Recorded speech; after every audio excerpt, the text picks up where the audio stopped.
Hello aspirants, I hope आप सभी अच्छे से तैयारी कर रहे होंगे। आपका मेरे YouTube channel maths with concept में हार्दिक स्वागत है। गाइस, जैसे कि आपको पता है कि हमारी जो 1500 एमसीक्यू की पीडीएफ है उसका सॉल्यूशन मैं आपको यूट्यूब पर लाइव कराती हूँ। सबसे ज़्यादा रिक्वेस्ट जो मेरे पास आ रही थी नेक्स्ट टॉपिक के लिए वो आ रही थी कि मैम प्लीज़ मिट्टी की स्पेस के क्वेश्चंस करा दीजिए। इसलिए मैंने और टॉपिक को स्किप करके जो नेक्स्ट टॉपिक स्टार्ट किया है मीट्रिक स्पेस। मीट्रिक स्पेस के आज के क्वेश्चंस बेसिक लेवल के क्वेश्चंस है, कुछ क्वेश्चंस इसमें मॉडरेट लेवल के भी है लेकिन टफ क्वेश्चंस नहीं है। इस पीडीएफ में लगभग 300 क्वेश्चन सिर्फ मीट्रिक स्पेस के हैं। मीट्रिक स्पेस एक ऐसी बुक है जिसके सारे के सारे क्वेश्चंस थ्योरेटिकल होते हैं। कैसे होते हैं सारे के सारे क्वेश्चंस? थ्योरेटिकल होते हैं। न्यूमेरिकल क्वेश्चंस इसमें ज़्यादा नहीं आते। सिर्फ आपसे नेबरहुड के बारे में पूछ लेता है, क्लोज इंटरवल वगैरह के बारे में पूछ लेता है। इसमें जो मैंने शुरू के 25 से 30 क्वेश्चंस रखे हैं वो क्वेश्चंस आपको प्योर मैथमेटिक्स की सारी नॉलेज देंगे। जब आपको थोड़ी सी नॉलेज अच्छे से प्योर मैथमेटिक्स की हो जाएगी तब आप मीट्रिक स्पेस के जब हमारे क्वेश्चन मॉडरेट से टफ लेवल के होंगे उनको आप अच्छे से सोल्व कर पाएंगे। ठीक है, तो करते हैं वीडियो को स्टार्ट और करते हैं आज का पहला क्वेश्चन। फर्स्ट क्वेश्चन है, if the real valued function F is continuous. अगर कोई real valued function F continuous है, किसमें? क्लोज इंटरवल ए बी में। किसमें? क्लोज इंटरवल ए बी में। देन एफ, तब एफ क्या होगा? देखो, ये क्वेश्चन मीट्रिक स्पेस का भी है लेकिन साथ के साथ हमारा एक जनरल क्वेश्चन भी है। लेकिन हमें पता है अगर कोई फंक्शन कंटिन्यूअस होता है और बाउंडेड होता है किसमें? क्लोज इंटरवल में, तब वो फंक्शन कैसा होता है? हमारा हमेशा यूनिफॉर्मली कंटिन्यूअस होता है। कैसा होता है? Uniformly continuous. Next question, if जाई, गाइस जिसको जाई बोलते हैं, इफ जाई is a characteristic function of rational number in close interval 0 से 1। देखो ध्यान रखना है, आपको इंटरवल याद रखना है। अगर जाई क्या है? कोई कैरेक्टरिस्टिक फंक्शन है, किसमें? क्लोज इंटरवल 0 से 1 में। Then for any interval J C close interval 0 to 1, C means complex. क्या है? C means complex. Then M जाई जे, तब एम जाई जे की वैल्यू क्या होगी? अगर हमारा रेशनल नंबर का फंक्शन है और वो कहाँ पर डिफाइंड है? क्लोज इंटरवल 0 से 1 में, तब एम जाई जे की वैल्यू हमेशा क्या होती है? 0 होती है। कितनी होती है? 0। कितनी होती है? 0। Next question, if F is bounded function on close interval A B. अगर क्या है? एफ कोई बाउंडेड फंक्शन है, देन वी से डेट, अगर कोई फंक्शन बाउंडेड होता है, देखो ये जनरल क्वेश्चन है और क्वेश्चन नंबर 1 भी हमारा जनरल क्वेश्चन था। अगर कोई फंक्शन बाउंडेड होता है क्लोज इंटरवल ए बी में तो फंक्शन हमेशा क्या होता है? राइमान इंटीग्रेबल होता है ना। कैसे होता है? राइमान इंटीग्रल, है ना, राइमान इंटीग्रेबल भी बोलते हैं इसको। नेक्स्ट क्वेश्चन है हमारा question number 4, if it A to B F X D X. Guys यहाँ पे ऊपर छुटा हुआ है upper limit A to B F X D X हमारे इक्वल हैं, तब हमारी वैल्यू कितनी होती है? तब आपको ध्यान रखना है वो वैल्यू हमेशा कितनी होती है? 1 होती है। कितनी होती है? वैल्यू 1 होती है। क्वेश्चन नंबर 5 है हमारा, जब हमारा upper Riemann integral A to B F X D X की वैल्यू क्या होती है? कितनी होती है? तो इसकी वैल्यू होती है हमारी ग्रेटेस्ट लोअर बाउंड। कितनी होती है? Greatest lower bound. GLB means greatest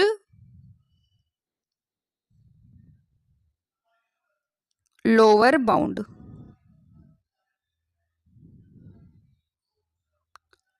F से सिग्मा। कितनी होती है? एफ से सिग्मा। बस आपको याद रखना है ग्रेटेस्ट लोअर बाउंड और एफ सिग्मा। ठीक है। नेक्स्ट है हमारा, if M equal to union infinitive, limit कितनी है? 1 से लेकिन इन्फिनिटिव तक है, तब ई एम की वैल्यू कितनी होती है? कितनी होती है ई एम की वैल्यू? तो आपको ध्यान रखना है, तब ई एम की वैल्यू हमारी होती है ई। उस केस में क्या होती है? ई एम की वैल्यू कितनी होती है? ई। नेक्स्ट क्वेश्चन है क्वेश्चन नंबर 7। हमारा क्वेश्चन है, अगर बाउंड एफ टो, क्या है ये? Upper bound. U means upper bound and L means lower bound, है ना। अपर बाउंड एफ टो माइनस एल एफ टो लेस देन किसके होता है? ये हमारा लेस देन होता है D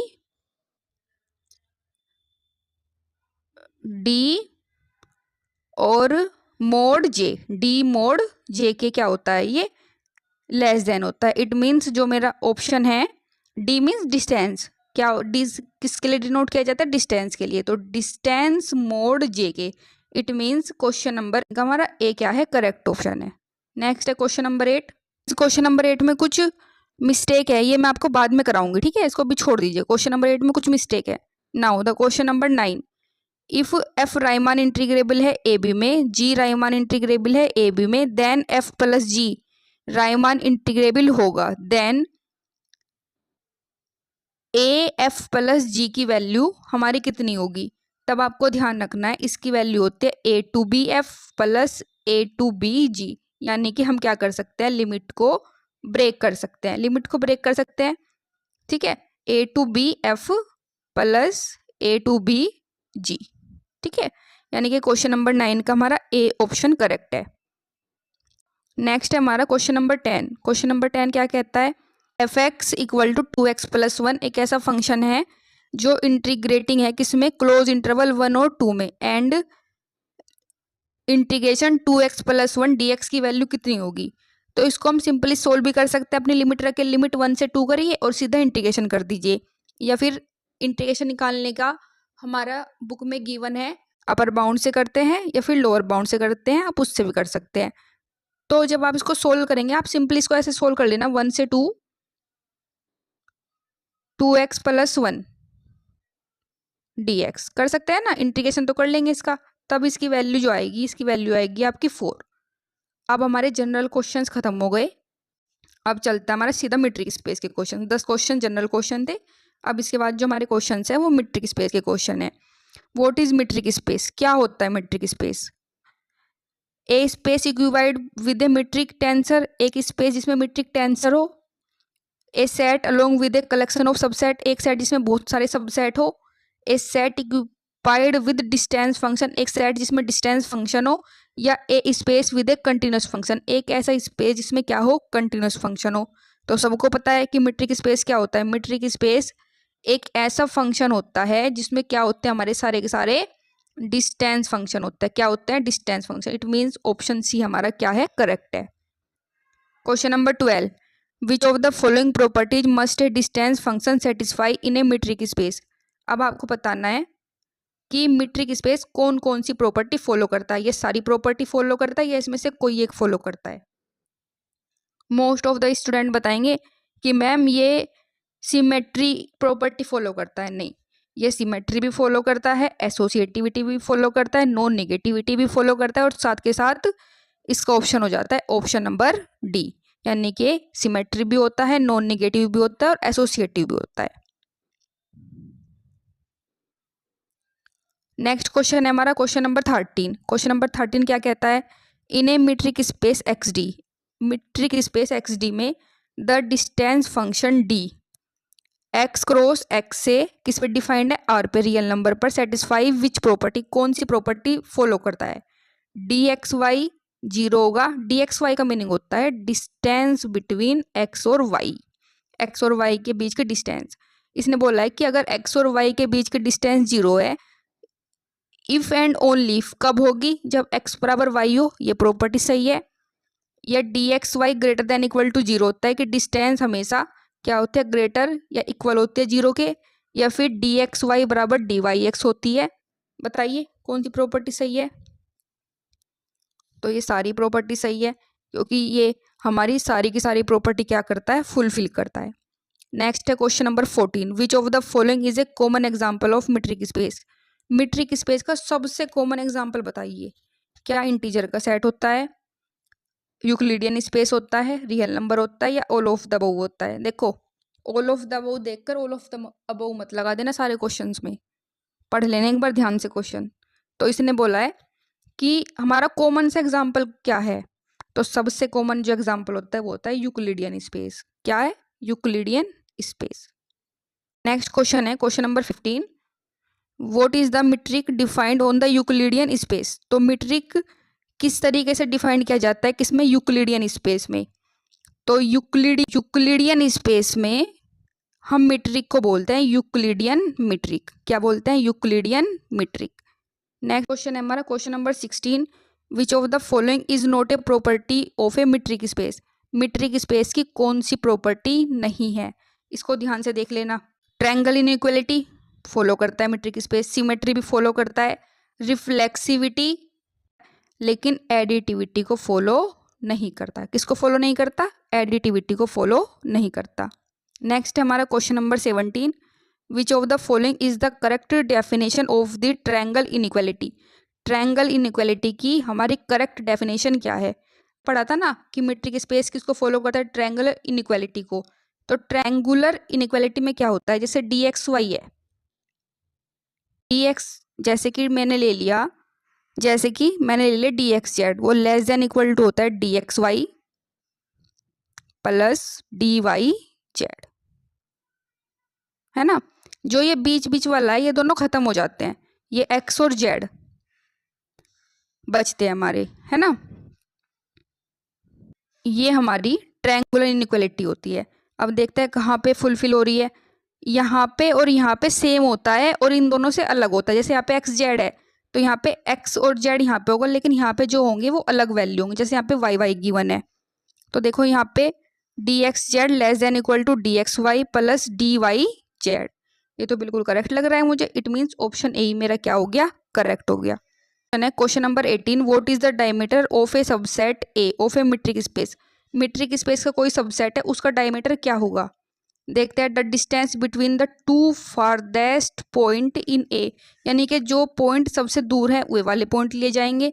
the distance between any two point, कोई भी दो पॉइंट लिए जाएंगे। The number of points in A, जो नंबर ऑफ पॉइंट्स है ए के वो लिए जाएंगे, या फिर एवरेज डिस्टेंस ली जाएगी। तो इसमें क्या होता है, सबसे फारदेस्ट पॉइंट लिए जाते हैं, जो सबसे दूर के पॉइंट है। यानी कि मान लो एक पॉइंट ये है हमारा और एक पॉइंट ये है, दूसरा सेट लिया, एक पॉइंट यहाँ है एक पॉइंट यहाँ है, तो हम ये वाला पॉइंट कंसीडर करेंगे जो सबसे दूर होंगे। नेक्स्ट है question number 19, in a metric space what does it mean for a sequence to converge. Metric space में अगर कोई सीक्वेंस कन्वर्ज है तो उसका क्या मीनिंग होता है। देखो, कन्वर्ज होगा, कन्वर्ज होने का मीनिंग ये नहीं है कि मीट्रिक स्पेस में है तो अलग कन्वर्जेंट की डेफिनेशन हो जाएगी, या दूसरा स्पेस है तो उसमें अलग हो जाएगी। सब में कन्वर्जेंट की क्या होती है, सेम में कंडीशन होती है। देखते हैं, the sequence has a finite number of terms. किसी सीक्वेंस में फाइनाइट नंबर ऑफ टर्म्स होनी चाहिए। The terms in the sequence get arbitrarily close to each other as a index increase, यानी कि जो वैल्यू है बहुत पास पास होनी चाहिए। जैसे जैसे हम वैल्यूज को क्या कर रहे हैं, इंक्रीज करते जा रहे हैं, क्या कर रहे हैं, जैसे जैसे वैल्यू को इंक्रीज करते जा रहे हैं, तो वे पॉइंट क्या होने चाहिए, पास पास होने चाहिए। ये है ऑप्शन। या नेक्स्ट है, the term in the sequence get arbitrarily large, क्या होनी चाहिए, जो हमारी सीक्वेंस है उसकी जो टर्म्स है बहुत बड़ी बड़ी होनी चाहिए, जैसे हम क्या करते हैं, इंडेक्स को बढ़ाते हैं। नेक्स्ट है D, the terms in the sequence follow A pattern. क्या फॉलो करती है, एक पैटर्न फॉलो करती है। भाई फॉलो तो सीक्वेंस है तो एक पैटर्न तो फॉलो करेगी, वो तो हमारा अलग की बात हो गई। लेकिन हम बात कर रहे हैं मीट्रिक स्पेस में कन्वर्जेंट होने की सीक्वेंस की। तो क्या होना चाहिए, जैसे जैसे हम इंडेक्स बढ़ाते हैं हमारी जो वैल्यूज हैं वो एक दूसरे के बहुत ज़्यादा क्या होनी चाहिए, क्लोज होनी चाहिए। क्या होनी चाहिए, क्लोज होनी चाहिए, ये आपको ध्यान रखना है। नेक्स्ट है मेरा क्वेश्चन नंबर 20। क्वेश्चन नंबर 20 क्या कहता है, विच of the following statements true about an open ball in a metric space. Open ball के बारे में कौन सा कथन सत्य है मेरा मीट्रिक स्पेस में। It includes it's boundary point. अच्छा, ओपन बॉल कभी अपना बाउंड्री पॉइंट रखती है, नहीं, ये तो अपने क्या रखती है, अंदर अंदर के पॉइंट रखती है, तो ऑप्शन ये तो कभी होगा ही नहीं। It is always a close set. Close set होता है, अरे क्लोज सेट क्यों होगा, क्लोज सेट में तो बाउंड्री पॉइंट आ गए, बाउंड्री पॉइंट थोड़े लेने हैं। It does not include it's boundary point, ये क्या नहीं रखता है, अपने बाउंड्री पॉइंट। और देखो, ओपन बॉल चाहे हमारे मीट्रिक स्पेस में हो, कॉम्प्लेक्स स्पेस में हो, टोपोलॉजिकल स्पेस में हो, हमेशा मीट्रिक स्पेस, हमेशा ओपन बॉल तो कभी भी अपने बाउंड्री पॉइंट नहीं रखती है। तो स्पेस कोई सा भी हो, आंसर तो सेम ही आएगा। तो इसका ऑप्शन नंबर सी क्या है, करेक्ट है बिल्कुल। Next question number 21, which of the following is an example of metric space. Metric space का हमारा कौन सा एग्जाम्पल है। अब देखो आप, इंटीजर का set, set of real numbers, set of vectors, या ऑल ऑफ द अबव। तो देखो सारे के सारे हमारे क्या है, मीट्रिक स्पेस के एग्जाम्पल है। चाहे आप इंटीजर का सेट ले लो, चाहे आप वेक्टर का सेट ले लो, चाहे आप रियल नंबर्स का सेट ले लो, सारे के सारे हमारे मीट्रिक स्पेस के क्या है, एग्जाम्पल है। नेक्स्ट है question number 22, what is the metric used in the Euclidean space. ये वाला क्वेश्चन आई थिंक रिपीट हो गया है। तो यूक्लिडियन स्पेस में मीट्रिक किस तरीके से यूज की जाती है। तो यूक्लिडियन मीट्रिक यूज होती है, कैसी होती है, यूक्लिडियन मीट्रिक, यानी कि ऑप्शन नंबर ए मेरा करेक्ट है। Now the question number 23, in the Euclidean space R dimensional कितना है, एन डायमेंशनल का है। What is Euclidean distance between two points. Two points के बीच की यूक्लिडियन डिस्टेंस हमारी क्या होगी। तो टू पॉइंट्स की यूक्लिडियन डिस्टेंस हमारी जो हम फॉर्मूला यूज करते हैं उसी से ही हो जाएगी। क्या होगी भाई, दो बिंदुओं के बीच की दूरी निकालना क्या सूत्र होता है, x1 y1 and x2 y2 के बीच की हमारी डिस्टेंस क्या होगी। अच्छा, यूक्लिडियन स्पेस हो, कोई सा भी स्पेस हो, सेम ही होगी वैल्यू। तो फॉर्मूला क्या होता है, x2 माइनस x1 का whole square plus y2 minus y1 का स्क्वायर। इट मीन्स हमारा कौन सा ऑप्शन करेक्ट है, ऑप्शन नंबर एक करेक्ट है। ये पूरे में हमारा क्या है, रूट है। नेक्स्ट है question number 24, which of the following is an example of discrete metric space. Discrete metric space का हमारा कौन सा एग्जाम्पल है। तो आपको याद रखना है, जो हमारा डिस्क्रीट मीट्रिक स्पेस होता है उसमें सिर्फ हम इंटीजर के सेट को कंसीडर करते हैं। कौन से सेट को कंसीडर करते हैं, इंटीजर्स के सेट को। और क्वेश्चन नंबर 25, जो कि आज का लास्ट क्वेश्चन है, what is the discrete metric on a set X defined है। डिस्क्रीट मीट्रिक क्या होगा हमारे किसी सेट x में, क्या होगा, D X Y equal to mod of x minus Y, ये प्रॉपर्टी फॉलो करेगा। या डी एक्स वाई कितना होगा हमारा 1 होगा if x does not equal to Y, and D X Y equal to 0 if x equal to Y. देखो D X Y 0 होगा अगर x इक्वल टू वाई है, और डी एक्स वाई 1 होगा जब x does not equal to Y है। ये वाली प्रॉपर्टी फॉलो करता है। या फिर हमारी जो सी प्रॉपर्टी है कि डी एक्स वाई हमारे किसके इक्वल होता है, under root X minus Y के होल स्क्वायर के। या फिर नेक्स्ट है डी एक्स वाई क्या होगा, मैक्सिमम होगा मोड एक्स या मोड वाई में से। तो इसकी प्रॉपर्टी हमारी बी प्रॉपर्टी करेक्ट है। कौन सी प्रॉपर्टी करेक्ट है, बी, कि जो डी एक्स वाई होगा वो 1 होगा जब एक्स वाई के इक्वल नहीं है, और 0 होगा जब एक्स वाई के इक्वल है। तो गाइज आज के हमने सारे क्वेश्चंस बहुत ही बेसिक क्वेश्चंस किए, जिसमें हमने मीट्रिक स्पेस की जो डेफिनेशन होती है और क्या मीट्रिक स्पेस होता है सिर्फ इसके बारे में पढ़ा। जो हम थोड़े से एडवांस होंगे, ठीक है, तो आपको मीट्रिक स्पेस की एक बहुत अच्छी नॉलेज मिल जाएगी। मीट्रिक स्पेस की बुक जनरली बच्चे नहीं पढ़ते, इसलिए मैंने इसके 300 क्वेश्चंस अपनी पीडीएफ में इंक्लूड किए हैं। आप भी इस पीडीएफ को परचेज कर सकते हैं। 1500 एमसीक्यू की पीडीएफ को, इसकी कॉस्ट सिर्फ 99 रुपीज़ है। और पीडीएफ परचेज करने के लिए आप मेरा टेलीग्राम ग्रुप ज्वाइन कर सकते हैं, या फिर मुझे व्हाट्सएप पर मैसेज कर सकते हैं। व्हाट्सएप नंबर 8445108315 है, ठीक है। तो आप मुझे इस पर मैसेज कर सकते हैं और ये पीडीएफ परचेज कर सकते हैं। पीडीएफ की कॉस्ट सिर्फ 99 रुपीज़ है, और उसमें सारे के सारे एमसीक्यू सारे टॉपिक के इंक्लूड है, जो कि आपके टीजीटी और पीजीटी एग्जाम के लिए बहुत बहुत ज़्यादा क्या है होंगे। इसलिए आप ये पीडीएफ परचेज कर लीजिए, और आप साथ के साथ पीजीटी एमसीक्यू की पीडीएफ भी परचेज कर सकते हैं, जिसमें हमारी जो मीट्रिक स्पेस की पीडीएफ है वो कॉमन है, यानी कि दोनों में सेम है। पीडीएफ भी परचेज कर सकते हैं, उसमें भी हमारे 1500 क्वेश्चन है, जिसकी कॉस्ट 149 रुपीज़ है। मीट्रिक स्पेस दोनों में कॉमन है, सेम ही क्वेश्चन है, तो आप क्या कर सकते हैं, इसको भी परचेज कर सकते हैं। और टीजीटी पीडीएफ की कॉस्ट 99 रुपीज़ है, ये मैंने आपको बता ही दिया है। और साथ में आप थ्योरम की पीडीएफ भी परचेज कर सकते हैं, जिसकी कॉस्ट सिर्फ 49 रुपीज़ है। इसमें सारे के सारे जो टॉपिक हैं हमारे, चाहे 11th-12th के हों जो हमारे सिलेबस में मेंशन है, चाहे ग्रेजुएशन लेवल के हो, सारी की सारी थ्योरम इंक्लूड है। और साथ में इसका मैंने कंप्लीट कोर्स कराया हुआ है आपको यूट्यूब पर, जिसकी 20 वीडियो हैं, ठीक है। तो आप इनको भी परचेज कर सकते हैं। आप टेलीग्राम ग्रुप ज्वाइन कर लीजिए, वहाँ पे जो 60 डे बैच चल रहा है उसकी सारी की सारी PDF फ्री ऑफ कॉस्ट है, उन्हें डाउनलोड कर सकते हैं। अगर आपको मेरी वीडियो पसंद आ रही हो, कंटेंट पसंद आ रहा हो, तो प्लीज़ चैनल को लाइक करें, शेयर करें, सब्सक्राइब करें। कहते हैं कि मैम PDF की आपने कॉस्ट क्यों रखी है? देखो, मैं आपको इतना सारा कंटेंट, अगर आप एक बुक भी लेने के लिए जाएंगे ना, उसकी कॉस्ट भी ज़्यादा आ जाएगी। और मैंने लगभग 25 बुक से TGT PGT के जो क्वेश्चन है वो लगभग 16-17 बुक से, और PGT के लगभग 25 बुक से आपके लिए MCQ की PDF तैयार की है, और इसी तरह थ्योरम की PDF तैयार की है, जिसमें लगभग 16 बुकों का मैंने यूज़ किया है। आप एक बुक भी लेने के लिए जाएंगे ना, उसकी कॉस्ट भी ज़्यादा हो जाएगी। और जो बच्चे नहीं परचेज कर सकते, वो वीडियोस देख लीजिए और अपने नोट्स बना लीजिए।